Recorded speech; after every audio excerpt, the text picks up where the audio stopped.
Hi guys, it's Sophie and welcome back to my YouTube channel. Right now it's 1:45 p.m. In the morning I went to the gym. That's where I also met my assistant.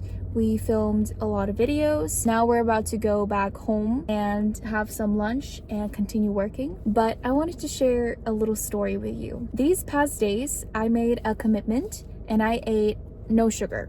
I just relied on fruit, nuts, and something else sweet, but no processed sugar, nothing sweet, no desserts, anything. The reason that I made this commitment is because number one, these past days I felt really stressed, frustrated, and just kind of like always coming back to eat sugar and relying on it to get my energy, which I don't normally do. I don't normally get tired throughout the day. I just wake up and right away I have energy until the time I have to go to bed. But these, not even days, I would say weeks, I've been eating sugar like it's a normal part of my diet. Every single day probably I ate either like a piece of candy or some chocolate or just anything that has a little bit of sugar. And the more I ate it, the more I craved it. So I had more snacks.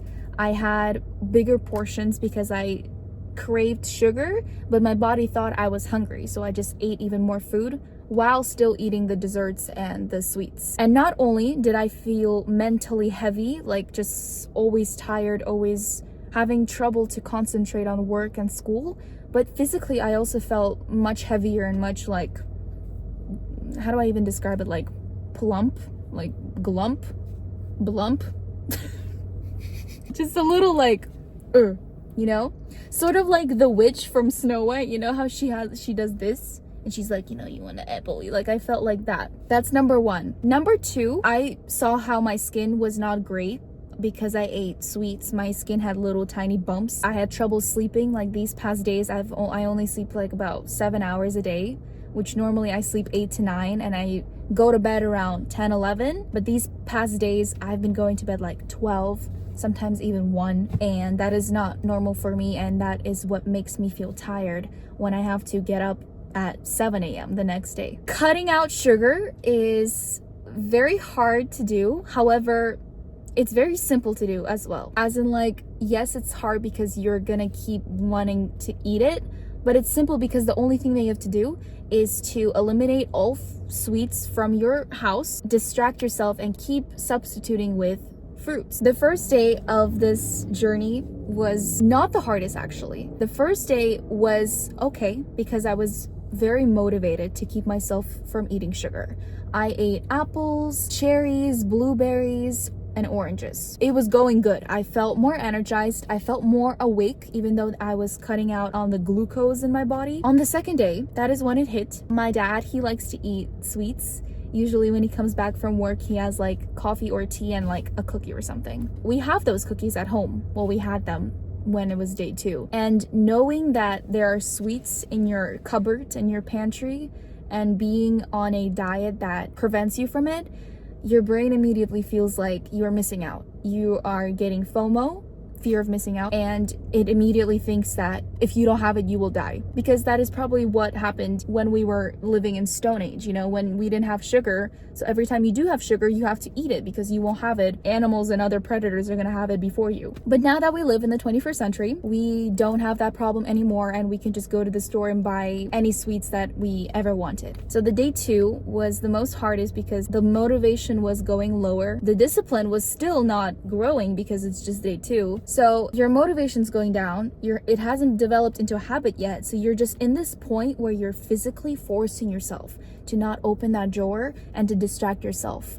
And that, of course, distraction takes up all your self-will, self-power, discipline, and you don't have any more energy for your work, school, etc. So day 2 was really hard for me. I felt like my body and my mind and myself are just like separated into 3 parts. Like body does that, mind wants this but does that, etc. You know what I mean? However, I still did not eat any sugar and I continued on to day 3. Day 3, 4, 5, and day 6 today were the easiest days. Even though I was substituting the sugar with fruit, and even though I might have been eating a lot of fruit lately than I usually do, I still felt more energized, more happy, more proud, and just, you know, I was feeding myself only the good stuff, only healthy stuff, and sometimes we forget that not only are we feeding ourselves healthy things because we want to lose weight, but we also eat healthy because we don't want to have problems in the future. We don't want to have any cancer, any bad issues. So we eat healthy because we want to live longer.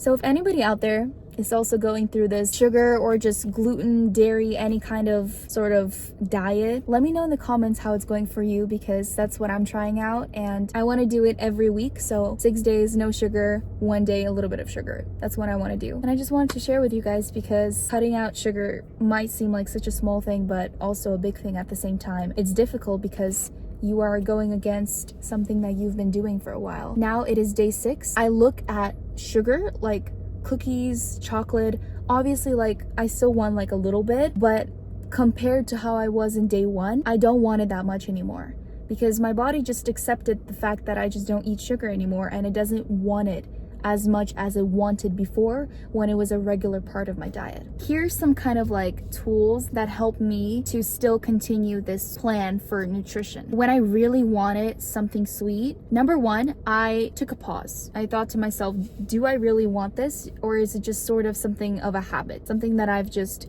been eating and doing for a while? Most of the time I actually didn't really want the sugar. I just kind of like it was just like automatic, like I went to my pantry to open up and find something sweet. But the times when I really wanted sugar, like I thought to myself, oh my god, I would do anything to get that piece of chocolate or that slice of cake or that ice cream. Those were harder because I actually really wanted the sugar. So sometimes I would talk to myself like, you're going great, you already did a whole day of not eating sugar, let's get past this one, it's going to be easier in the future. So I kind of did a little self-talk, affirmations to get that motivation and to get that habit growing and growing and growing. Another tactic I used was, if the self-talk didn't help, if the positive criticism is what I call it, if that kind of easy flowy option didn't work on you, you have to like step it up a little bit. You got to be like a parent. You have to be a parent to yourself. Be on yourself like, Sophie, let's go ahead and switch our focus onto this specific thing, like work or clean your room, do school. So kind of distract yourself. Like think of your mind as like a baby, and the baby just sees a piece of chocolate and it wants it. You gotta be the adult, you gotta be the parent and shift your focus away onto something else. You know, when you're with a kid and the kid is like really wanting this piece of toy, as a parent you're gonna be like, oh my gosh, did you see that over there? And the kid like forgets about the toy and like turns around and shifts its attention onto something else. That is what you need to do to yourself. So shift your attention onto something else. So this is sort of what helped me when I was really craving sugar on day 2. Hopefully some of these you guys can also use. So now we're gonna go back home. We're gonna continue working. We're gonna have a delicious lunch. And thank you guys for watching. Let me know in the comments if you found this little just kind of story, little commitment for the future that I created for myself helpful, interesting. And don't forget to subscribe, like, and comment. And I'll see you guys in my next video. Bye-bye.